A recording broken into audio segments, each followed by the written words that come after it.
Are you tired of watching shows that only give you general social media theory and expect you to figure out how to apply it to your own industry? Join us for this week's episode of Social Chatter, the industry's longest-running social media marketing news talk show. Not only will you learn the latest breaking news, but you'll also gain practical advice on how to apply it. Now here's your host, Karasiewicz.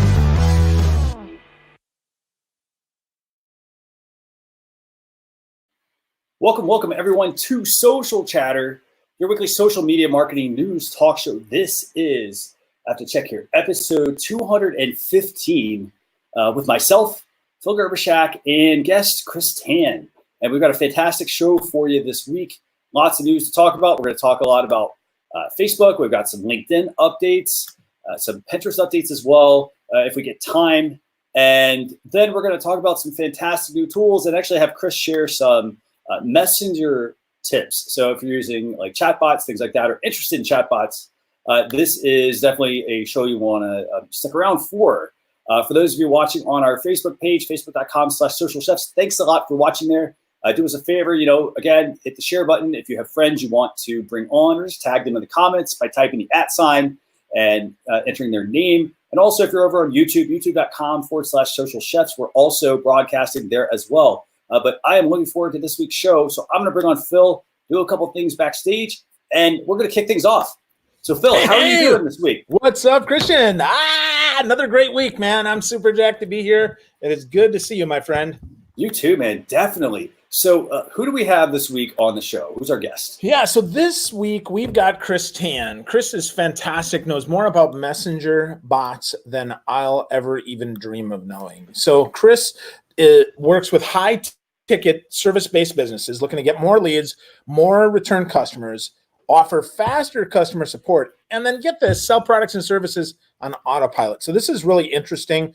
Chrys is the founder of a messenger marketing agency and the host of the Hack Your Online Business podcast.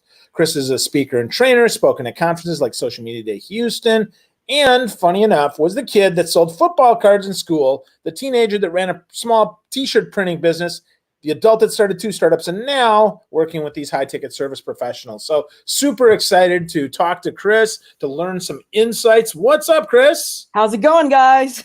Good. Fantastic. So glad you're here. Woohoo! Super excited, guys. Thank you so much for having me on. Yeah. Anytime. Heck yeah. So I'm going to do a couple things behind the scenes, but I don't know if... So let's start, Chrys, let's start with some messenger stuff. So I got to hear this, right? Autopilot your business. This is really interesting. I mean, do people actually respond to those chatbots? They usually come off like really bad dating sites. I just love this. Have you guys ever tried a messenger bot? I just want to know. Have you guys tried it before? A little bit, right?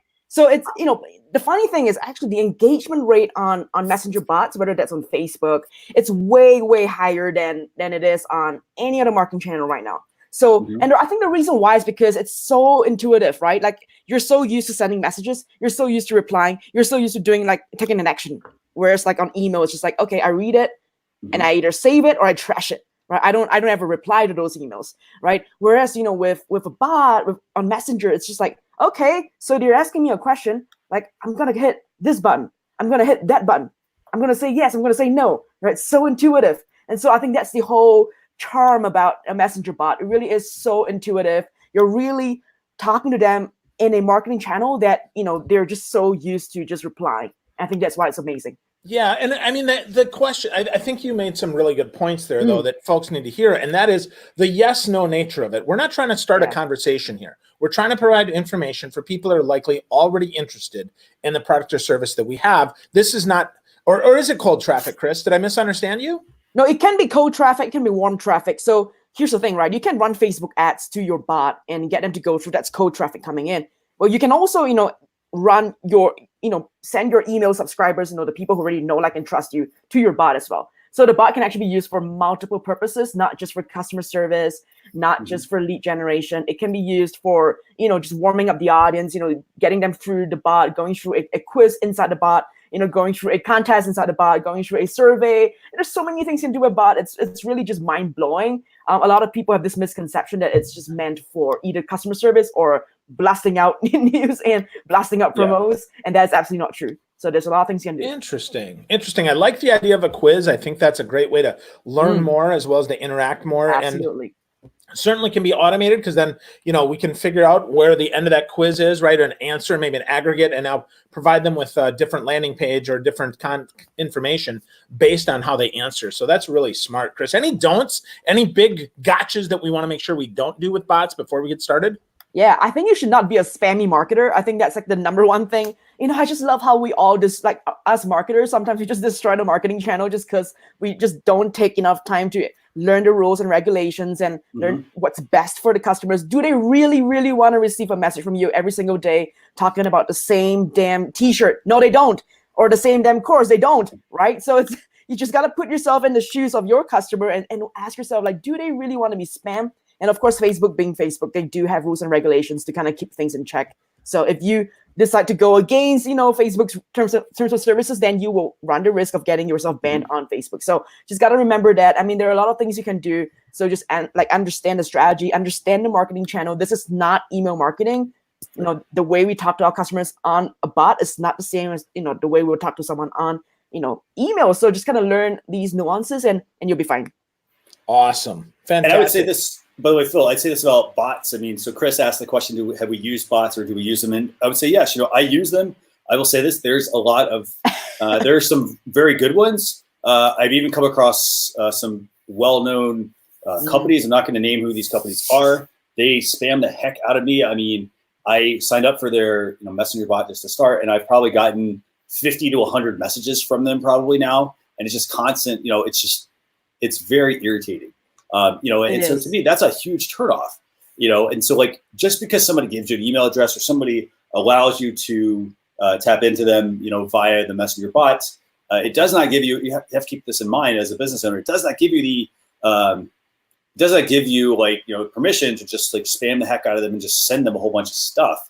Be very meaningful with, like, what you send them, because if you send them too much stuff, you're going to irritate them to the point where they're not going to want to have anything to do with your business if you're just sending them a whole bunch of things just because you can. Fantastic tips you shared there, by the way. Yeah, it's all about relationship marketing, isn't it? Like, you're building a relationship.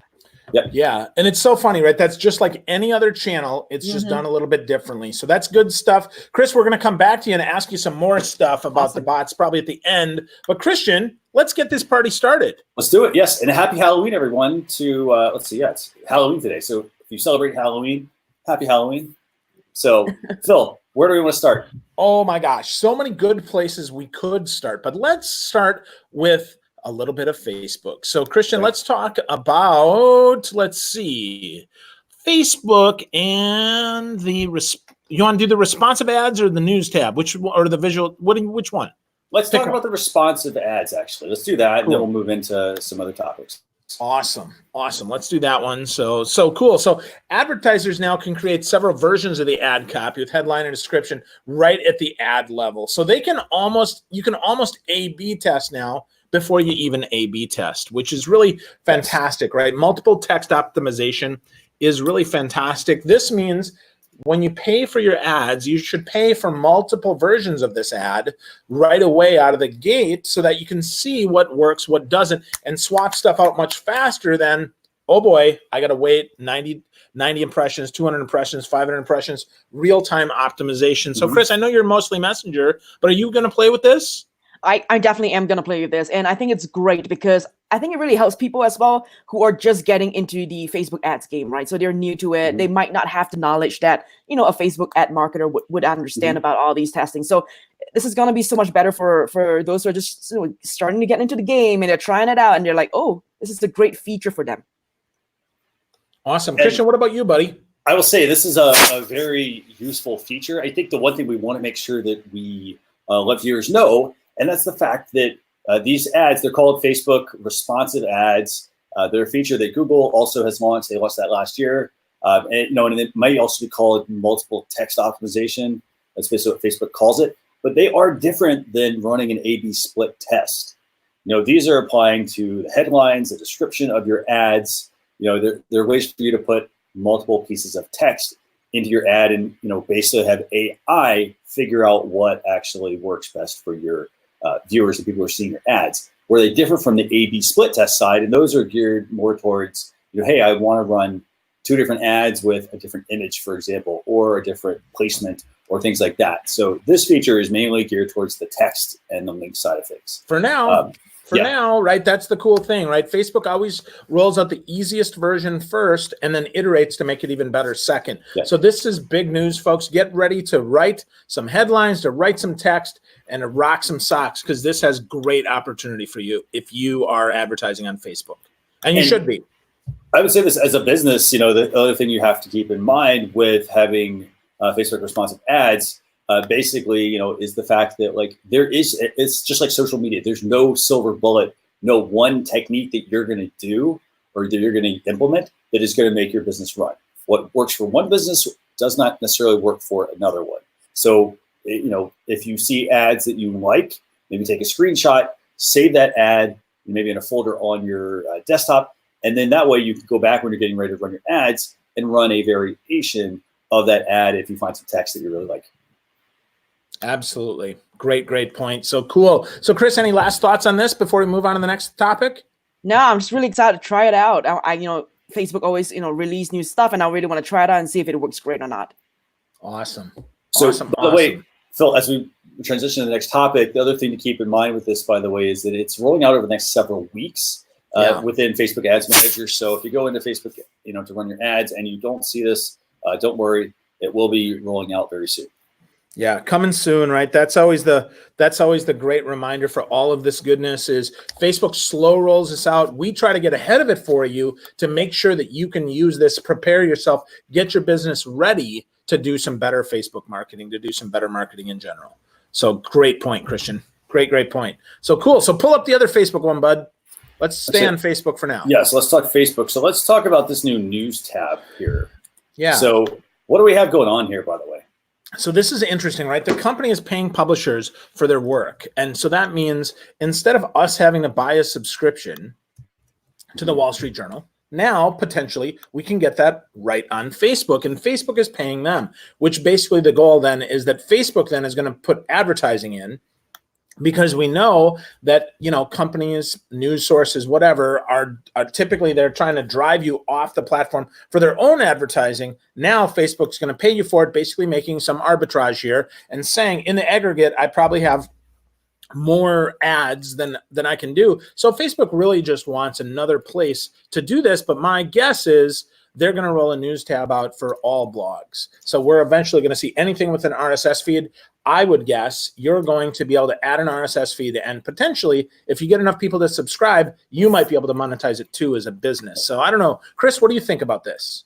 As a user, how they came out with all these new little tabs at the bottom, I didn't even realize they existed until much later. Everyone's it was on the news and everything. And it was just the other day, I was just like, oh, what's this thing? And I was like, oh my God, it's been on my freaking, phone for so long and I didn't even see it. I didn't even click on it, right? I'm just like, so I don't know if it's, a new Facebook news tab, will people actually click on it? That's what I'm wondering. Will people actually see it and click on it? Will they engage with it? Because the hope is they will click on that tab, right? Yep, absolutely. Yeah, absolutely. I think that's a really good point. To that point, I know a lot of people still don't even realize that Facebook stories exist, which is hilarious. Right? They're like, what's this? So folks, it's interesting, right? We were banner blind on the top before. Now we're stories blind on the top and likely on the bottom as well. So what that means is you need to educate your consumers as far as what you want them to do. You need to think about the action you want them to take. You can't just assume that just because the UX is there, that it's useful UX. You have to help engage that. So Christian, what are you thinking about this, buddy?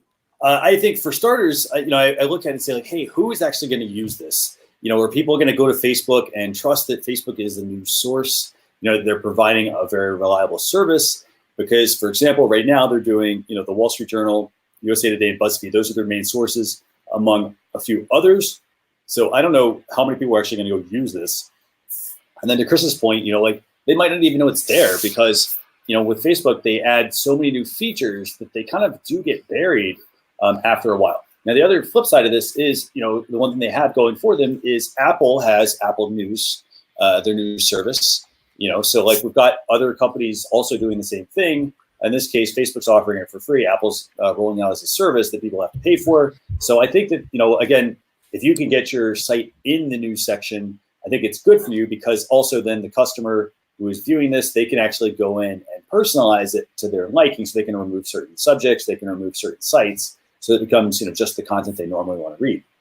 Yeah, so, I think that the answer to that is maybe, right? So we know Facebook is doing this likely to snuff out Apple News. That being said, unless they roll this out as a separate app, to me, Chrys made a great point there. People are blind to this stuff. They don't see it. They're not clicking on the bottom they're not clicking on the bottom. They're not clicking on the top. I mean, every time Facebook moves stuff around, the first week we see, holy crap, usage spikes. It's because people clicked it on accident, you idiots. Mm-hmm. It's not because it's a great tool, right? So don't be fooled by the first months. And of course, Facebook will likely lie and bloat this up and say that billions of people use this, even though there's 12 of them that actually used it, including the 3 of us who have now tested each 5 times, right? That's the challenge here. Zuckerberg is a liar. That's all I'm going to say about that. So I don't know. Chrys, final thoughts here on this one? Well, I'm excited to check it out. And I'm just kind of curious as well, is it meant for, what kind of companies can actually apply for, for the news? Is it only... Well, it's invite only now, right? Yeah. Invite only now, but long term, right? I think news will be subjective. Mm-hmm. So likely we'll just see those that kiss Zuckerberg's ass that will be invited to the platform. And then eventually, it'll be whoever pays Zuckerberg to be on the platform. And then maybe eventually the 3 of us will get access to it. That's usually how Facebook works. There we go. Publisher guidelines. So Playboy, not going to be advertised there. Mm-hmm. You have to have a large audience, a sufficiently large audience. Obviously, they don't tell you the numbers. Yeah. You do have to also, you're forbidden from posting misinformation, hate speech, other violations of obviously Facebook's community standards. Unless you pay for advertising, then you can totally lie. Let's be clear, right? So, and we'll get into that in just a minute here, but Facebook is notorious for doing whatever makes Facebook money. Mark Zuckerberg is a whore and will sell his soul to the devil, including his mother's soul and the soul of all of his unborn children. So, yeah. And obviously, that's what I think. Yep. So, Facebook, the Facebook News tab, bottom line, it's starting to roll out to some people. Again, the content's going to be sort of skewed at the moment.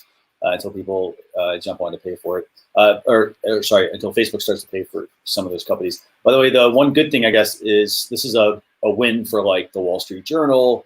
What is it? Ads Week, I think it is. A couple other sites like that. A lot of the sites that put a paywall up, this is a win for them because, hey, they're having a hard time, obviously, selling subscriptions because people get the content from some other site. So now they can get paid for it. They don't have to actually try to do that paywall, I think. Do you really think that Facebook's going to pay them a fair wage? Come on, probably not fair. Let's be honest.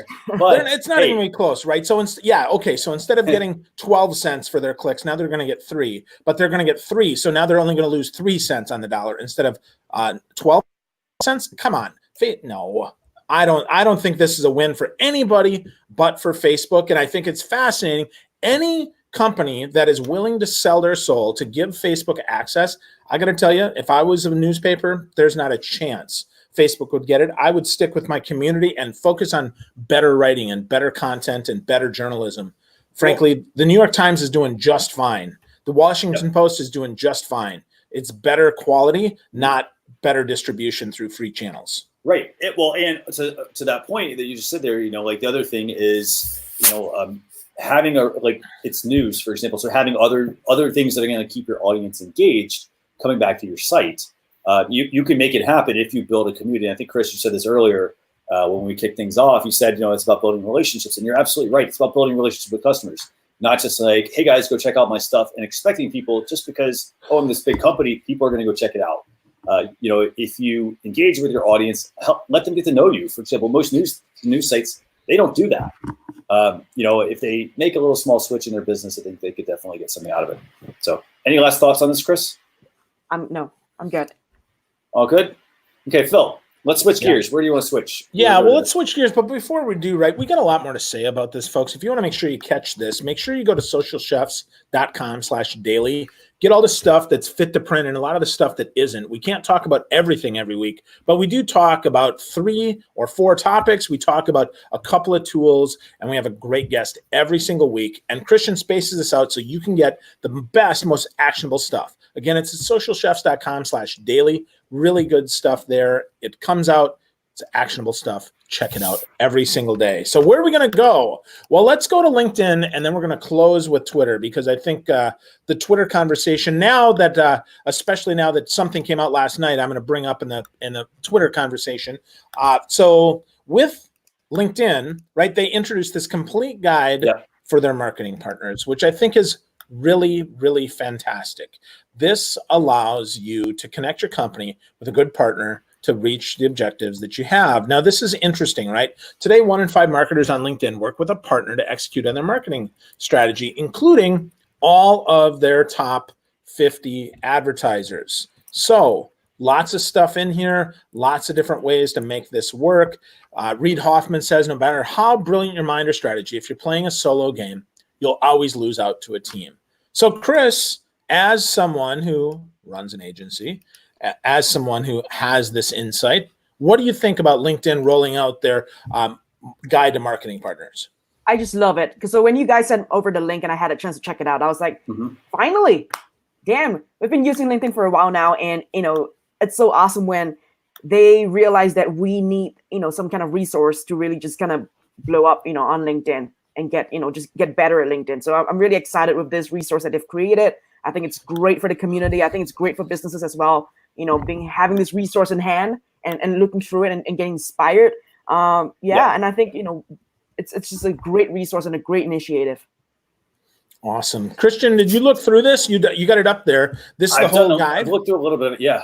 I think that overall, this needs to happen more from a lot of these companies. For example, your LinkedIn's, your Facebooks, your Twitters, they need to start publishing more guides from their company to get this out to their customers. You can rely on other people to do the teaching and the training for you, but they're not going to always be 100% up on it.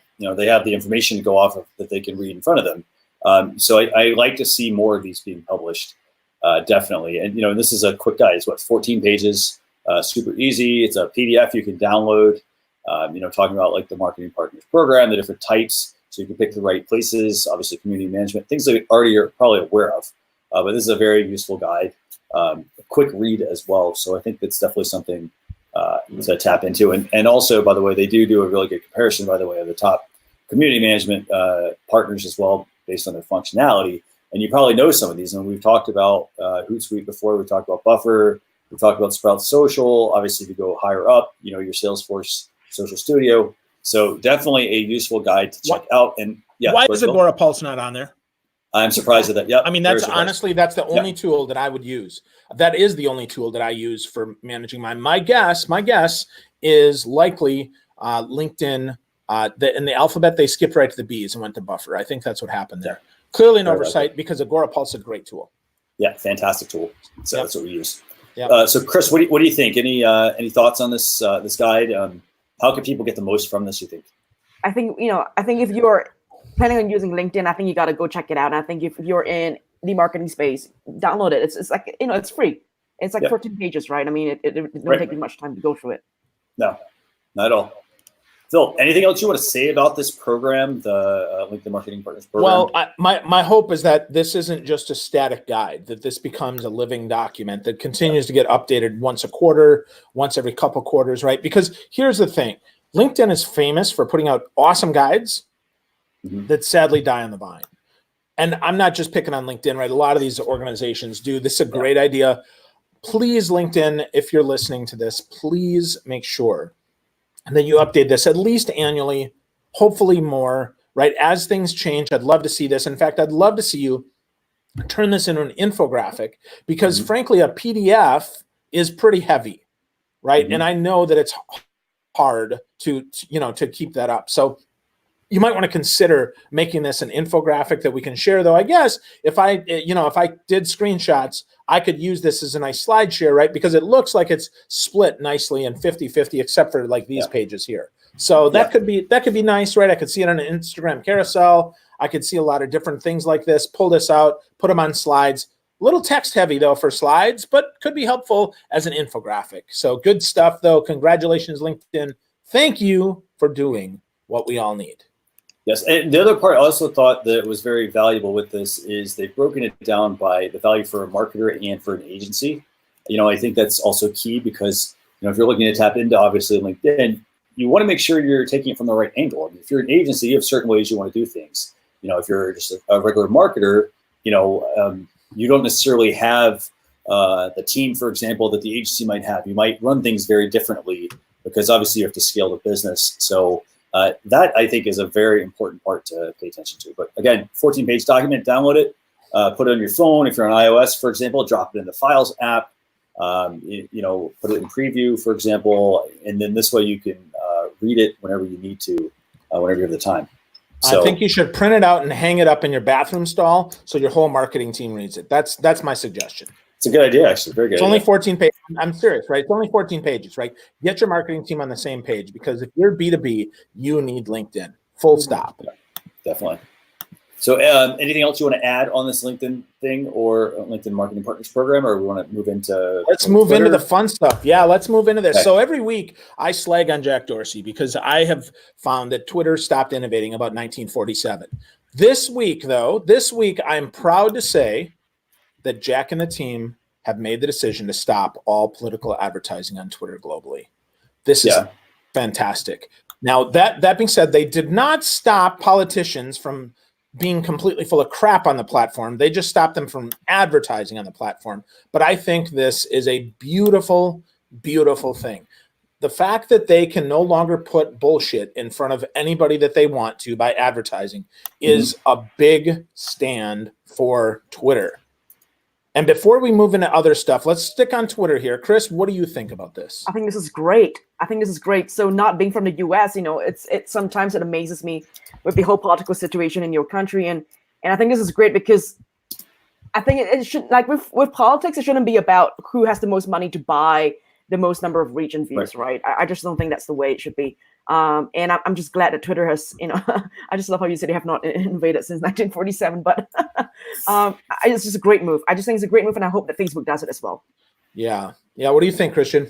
I think this is a very good move. And the thing you have to keep in mind with most social media channels is that when one platform implements something, the other ones typically have to fall in line and follow suit. And despite the fact that like Facebook's kind of not taking the step, they're going to have to, I think. Hold on. No, they're not. Last night, Sheryl Sandberg doubled down and said, free speech is free speech, which is total bullshit, Sheryl Sandberg. Total bullshit. You should be taking a stand as someone who is responsible, who started the Lean In movement, as someone who really people look to. You were supposed to be the adult in the kids section here on Facebook. You were supposed to be talking some sense into Zuckerface. And this is disappointing. Sheryl, what the hell are you actually thinking? So disappointing. So disappointing. This is not free speech. Free speech is not advertising. Advertising allows you to target and to get a message in front of people of your choosing. This is not free speech. This is all about a money grab for Facebook. Yep. So, Chrys, what do you think about this? Yeah, I'm just I'm just hoping Facebook will actually implement a good change like this in their platform. But I don't know. It's like you said, Facebook's all about the money. Whoever can pay the most, get in front of their audience. So I'm not sure if Facebook will go down this route. Twitter, on the other hand, like Twitter hasn't been making a lot of money on Twitter ads. It's not like it honestly isn't. So I don't know with Facebook, honestly, to be honest. Yeah, I don't know. I think it's fascinating. I think I'd love to see Facebook follow. Christian, to your point, I hope they do. I don't think they will. I think they're all about the Benjamins. I think after the political season is over and they've made $200 trillion, I think then they're going to take a stand and try to make a big deal about it. But until they make their money, I don't think there's a chance that Facebook actually does the right thing. And you're probably right to that point. The toughest part about all of this is that, if they don't follow suit, for example, then I think it's going to bring even more scrutiny. It'll be like, well, hey, why are other platforms doing this and able to do this? And hey, your platform's not. It does make me wonder, whether, we obviously understand the motives, but, I think that it could bring more scrutiny, which also could then be a big detractor for like social media overall, because then, people are like, well, hey, Facebook's not taking a stance on this. Well, why should all these other platforms so then that means people are going to stick to Facebook probably because, hey, they can run their political ads where Twitter obviously is not going to allow you to do it. So I think it's a bit of a slippery slope, but I think that there need to be some rules in place. because, as Jack mentions here, I mean, you have a lot of power, especially when it comes to politics, to be able to tap into like the social media aspect and the advertising aspect. And as Chrys mentioned, it comes down to also how deep your pockets are for the most part, and I think that they just need to put some rules in place, be very strict on those rules, instead of letting people have so much influence as they do, because they've got a lot of money.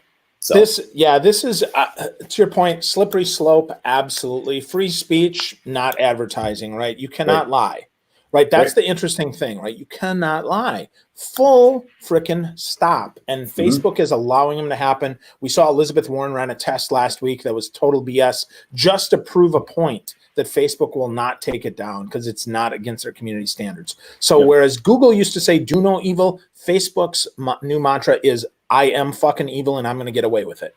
That's Facebook's motto. Yeah. Very disappointing. Very, very disappointing on Facebook's part, especially Cheryl doubling down. Had a lot of respect for her. Much of that is gone now. Yep. So we'll see what happens, but obviously I think we know where this is going to go. As a business, I mean, here's the thing. You have to still pay attention to where your audience is at.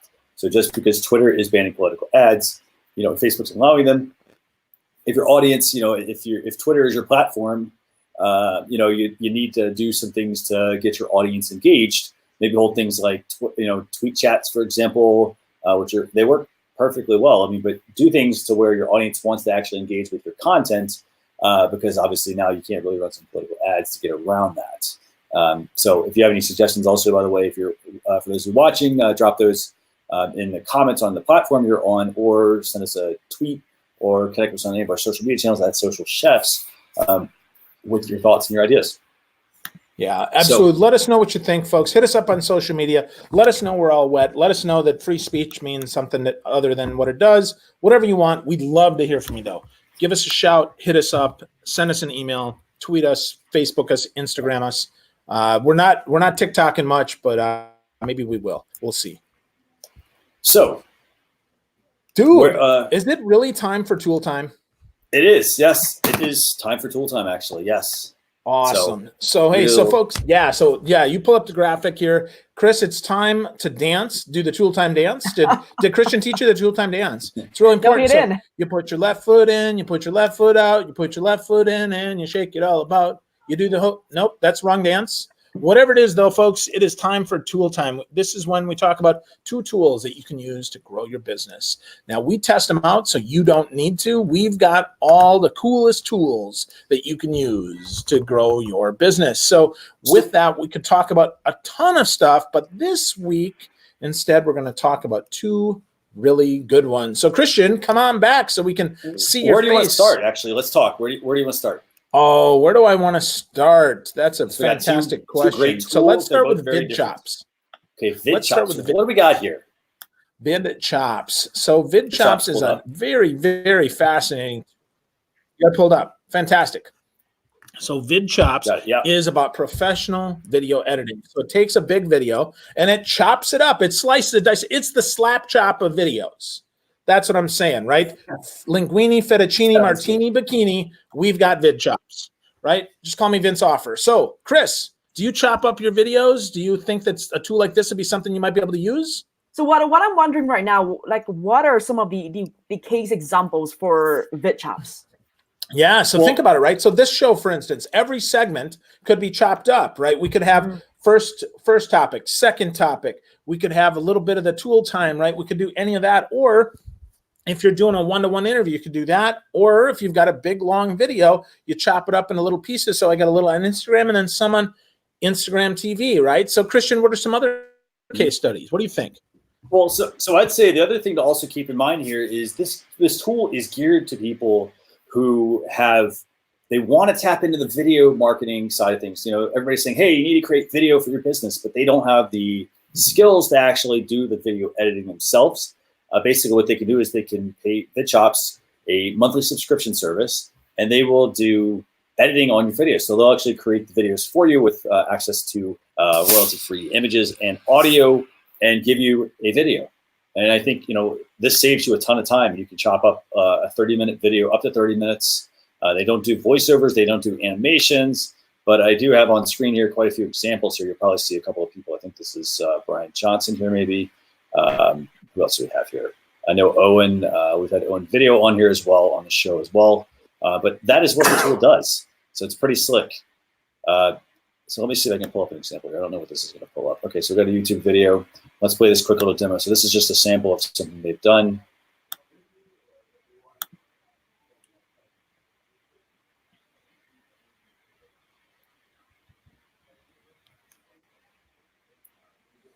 Yeah, so basically it takes a little bit of a video, right? And it slices it up, slices, dices, it cuts, it does all the good stuff. It is the Slapchat of videos. So Chrys, is that some thoughts there where you might be able to use a little bit of video to chop it up? Yeah, so I'm seeing it as a service, as a subscription instead of a software. So it's not a SaaS product. Right. So it's really just a smart way of, marketing your outsourcing the videos. Well, I do have someone who edits my videos, so I'm not sure if I will need it, but it's great for, I guess it's great for those who don't have a video editor to edit your YouTube videos, or for a show like this, for example. Yep. Yeah. And overall, I mean, from a pricing standpoint, let's see. So it's a couple $100 a month. So for example, if you pay $200, so you can do a single chop. It's about $120 a video. So you get one video edit, royalty-free stock audio and video, 48-hour turnaround, one-time fee. Obviously, they add more thirds, transitions, things that also typically cost extra money, and then obviously a 14-day money-back guarantee. So that's like one video. If you want to go up to weekly chops, where you get 4 videos / edits per month, that's $295 a month. And if you want unlimited video requests and revisions, it's $600 a month. But it's actually not that bad if you think about it from a pricing standpoint, because like I said, if you're someone who wants to create more video and you just don't have the time, this is a useful tool. You basically just upload your footage. They then go through, tell them what you want, and they go through and actually do the editing for you. So it's basically hold on. So what does tell them what you want mean? Does that mean I have to come up with the time signatures and the timestamps of where I want them to cut it? Or does that mean that I tell them I want 7 chops of this video? No, what it does basically is it's like, hey, I would like to, I'd like to have you guys create a, say it's an intro video, for example, for, something you want to create. And you basically just tell them, hey, this is what I want. Here is the footage that I have. And then they put that together as the intro for you, for example, as your final content. Cool. So it's like it's telling them instructions basically. It's like, hey, I don't have the time necessarily to create the video, or hey, I'm just not a good video editor because I just want to get things built. Kind of like Chrys said, he has somebody on staff that he outsources to. You're basically outsourcing your video editing to Vidchops for a few $100 a month. Awesome. Yeah. Awesome. So Chrys, you might not use this, but I might use this. This is pretty cool. Take a look at this, see how this works. And you do get a 14-day trial, so likely they'll cut one video for you to see how it looks. And if it works for you, it's probably worth putzing around with. So Christian dropped a link for us. Take a look at Vidchops, see what you think about it. Cool tool. Second tool we have for the week. Oh, by the way, you can get Vidchops by going to socialchefs.com/go/Vidchops. So I'll pull that up real quick here for you just to make it easier for you. So if you're listening, super easy to go type that in, or you can catch it on the live video. So that's tool number 1, Vidchops. Okay, tool number 2. Phil, what do we have? Tool number 2. What tool do we have? Tool number 2 is Hopin, the first platform for planning and hosting online events. Hopin, or Hopin, if you pronounce it that way. So what you can do is you can create an online event in just minutes and get engagement in your community. You can sell tickets, get sponsors. It's really great for speakers, event coordinators, and businesses that want to host engagement-driving events. So pretty cool tool here. And on AppSumo, it's a whole $60. So it's probably worth putzing around with. So Christian, did you sign up for this for us? We do have this. Yes, we have this, and we're actually working on implementing it. This is actually a really cool tool. So I want to kind of talk about what it does. So basically what Hopin is, as Phil mentioned, it basically does this. For people that want to run an event, you can run a full online event directly through Hopin as the platform. Now, it's $60, but the other thing you do have to keep in mind with a tool like this, it's $60, and then and this is true of other platforms that also provide, say it's Zoom or some of the other platforms. What you do basically is you can have like a stage where hey, this could be the keynote. and then it can go into like, say, a private session. It can then do some online networking as well with people. So it cuts out the travel aspect, obviously, with a lot of events. But from a cost standpoint, there is some stuff they do add. They do add some additional fees, which they're typical of any kind of platform like this, because they're doing all the hosting for you. You literally just create your event, do all that through Hopin. So they do sell like multiple codes, so like $59. And then if you go up higher into more codes, it basically reduces, it increases the number of free registrations you get, but it also reduces the commission that they keep per ticket that you sell. But that's, like I said, that's typical of just about every online platform like this. So very, very, very cool tool. I did a demo of that last week, and it was amazing. So like I said, we're looking forward to implementing it, but definitely something to check out. And this is a really good price for Hopin. Yeah, amazing price. Amazing price. Chrys, is this something you'd use? Oh my God. So it's so funny you guys have brought this up, because I was just looking into it. So last year in 2018, I actually ran 5 different online conferences. And when I found out about Hopin, I was like, hold on a second, this is awesome, because it's so much more than just people, watching the videos and that's it. Now they actually get to interact with other people, basically just replicate the experience that you'll get at like an in-person event. And so I have actually not tried it. I was like, this is on my list of things to do today, actually, to go sign up. That's a trial. You can go sign up for it and see if you like it before you go into AppSumo and buy it. So I think that's great. I kind of feel like the commission's a little bit high. It's like 12% if I'm not wrong, or 11%. Something like that, yeah. Yeah, per ticket sold. So you really you got to charge more. And I think you only get to give away 20 free tickets, for example. So if you're planning on running, your conference for free, that might be an issue, because then you can't, you have to sell it.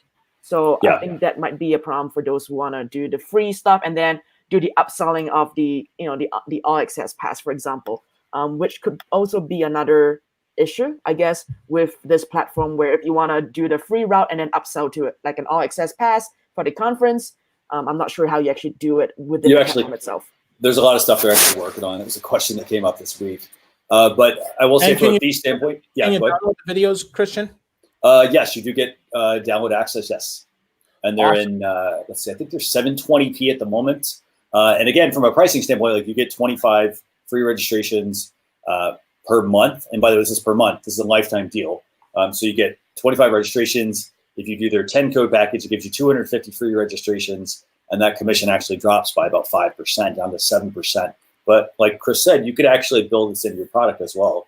And that is actually, I want to kind of speak to that real quick. So like offering a free, for example, webinar or free training versus offering a paid one, when you offer a free one, the percentage of people that actually show up, it's typically very low.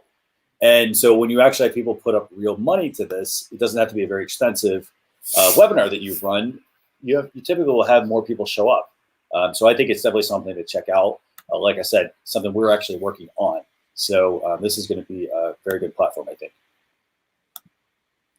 Awesome. So, lots of good stuff here. Great opportunity for folks to test out a platform and to see for $60, right? Even if you just use it one time and you get 10 leads and you close one piece of business, it's worth the $60 investment. So I encourage folks, if you're thinking about doing online events, this is one that you want to check out. So check out Hopin. Christian dropped a link there. It'll also be in our socialchefs.com/daily. We'll talk about that because we're going to be hosting an event. So get ready for this, folks. Stay tuned. Make sure you sign up. You're going to see some fun stuff. And by the way, speaking of that, you mentioned it's $60. The other thing it also has is if you go through that link we posted, you do get a 60-day money-back guarantee as well with it. So you can use it for 60 days, decide if you like it, decide if you don't like it, and then decide if you want to keep it or not, or get your money back. So well worth the investment for the $59. So with that, I don't have any more topics to talk about. I know we talked about like getting back to Chrys from a messenger bot standpoint. Did you want to go back to that, Phil? Yeah, absolutely. So Chrys, we talked a little bit about some don'ts. So give us some good tips for, if I'm getting started, this is going to be my first messenger bot. Give us some tips for how we should get started with a messenger bot, at least thinking about it. Yeah, I think the first thing you got to ask yourself is, why do you even want to have a chatbot to begin with? I think all of us get so excited with every new marketing channel or every marketing channel out there. You want to be on LinkedIn, on Twitter, on Facebook, on Instagram, on TikTok, and so on and so forth. So this is what I always ask people when they're like, "Oh, this sounds awesome." I'm like, "Okay, do you even need it to begin with, right?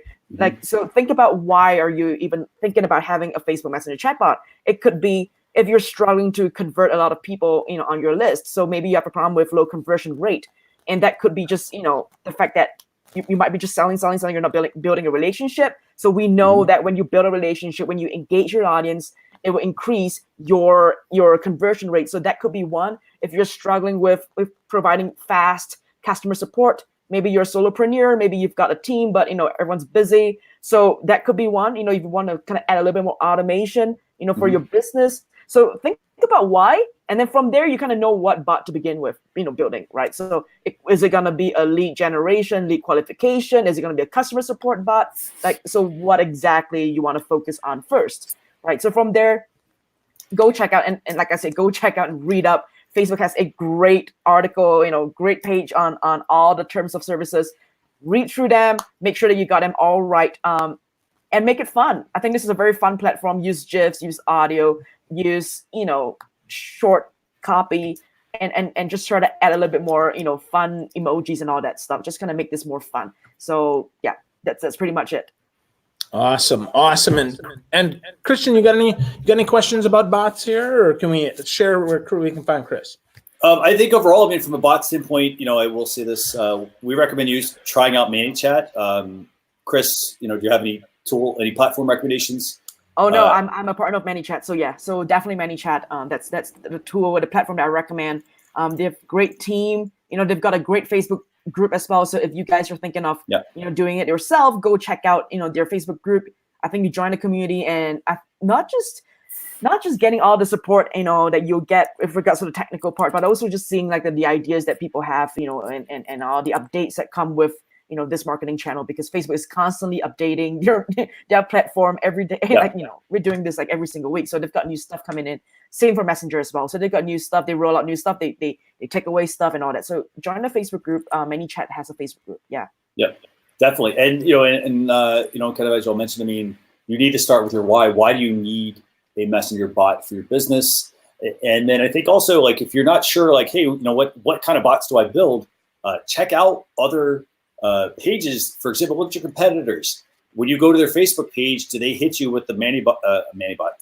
Do they hit you with a messenger bot?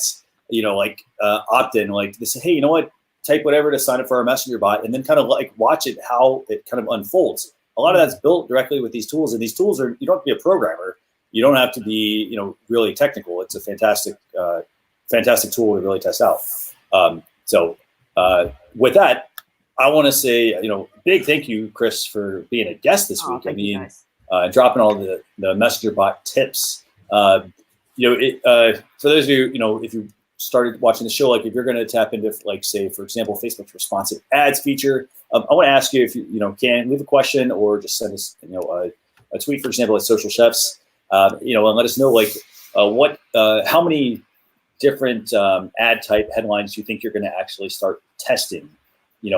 You don't just want to run 1 to 2, maybe run 3, maybe, Phil? What do you think? Yeah, I think so, right? I'd say 3 or 4, right? Because you need to, I recommend, you think about this as a month, right? And you iterate, and eventually you run your winner, right? You run your winner into the ground. That's the whole goal. And after a month, people get ad blind. You need to come up with more creative. So absolutely, I think that's got some great possibilities on that. And Chrys, if we're going to run those, right, and we're going to use a bot, do you have a bot we can test out? Do I have my own personal bot? Yeah. Yes, I do. Yeah, I Where do, would of course. we find that? So go onto my website, or I'll encourage you guys to go check out my lead qualification bot. So this is what people have to go through before they get to book a strategy call with me. So it's chrismedia.com/strategy call. And just answer a couple of questions in the bot itself. And yeah, so you can see how it is and how it flows. But yeah, I absolutely agree with Christian. Go check out a couple of different bots. Like airlines have great bots to help people kind of get information about their flights. Pinterest has a great bot that helps people get inspiration and pinspiration in the chat bot itself. So there's a lot of things you can do with a chat bot. Can you remind the URL again? It's chrismedia.com/strategy call. Okay, so I'm going to drop this in the chat as well here. If we get it right, if it's not right, we'll go back and edit it. But definitely worth checking out. So with that, Chrys, what's the best way for people to get in touch with you? Yeah, so like you said, I've got a podcast. It's called Hack Your Online Business Podcast. You can find it on iTunes, where else? On Spotify. So go check it out. I interview successful online entrepreneurs once a week, every single Monday. And if you want to, go check out my website, it's chrismedia.com. And of course, you can connect with me on Instagram and Facebook and Twitter at This Is Chrys Tan. Fantastic. Thank you so much, guys. Anytime. Yeah, thanks for being with us. Really, really solid stuff. So any parting thoughts you want to share, Phil, with viewers? Well, so I'd say we talked about Twitter, Facebook, right? Slippery slope here. What I would say is we got to be really careful. We really got to think about what is truth, what is not. Be a discerning consumer as well as a discerning business owner. Speak the truth. Don't be full of crap. And it's okay to take a stand. I don't agree with Facebook. I like what Twitter's doing. You don't have to agree with me. That's fine. That's the stand that I'm taking. And I encourage you as a business to take a non-political stand as well. But do talk about policies that you disagree with, because policies make a difference. People, not so much. So with that, I want to let everybody know we'll have a blog post recap going out tomorrow. That's available at socialchefs.com/SC215. That'll also give you access to, so we got the blog post recap. We have the Alexa flash briefing for those of you who only want to listen for like 10 minutes. We also have the podcast as well for those of you who like to listen on the go. And also, we will be joined next week by our guest, Jamie Cohen. That's going to be next Thursday. That's at 11 a.m. Eastern Standard Time. Here on Facebook, facebook.com/socialchefs or youtube.com/socialchefs. Chrys, absolute pleasure having you on. Phil, always a pleasure having you back. So thanks a lot, everyone, for listening. And we will see you all next week. Thanks a lot. Bye. See ya.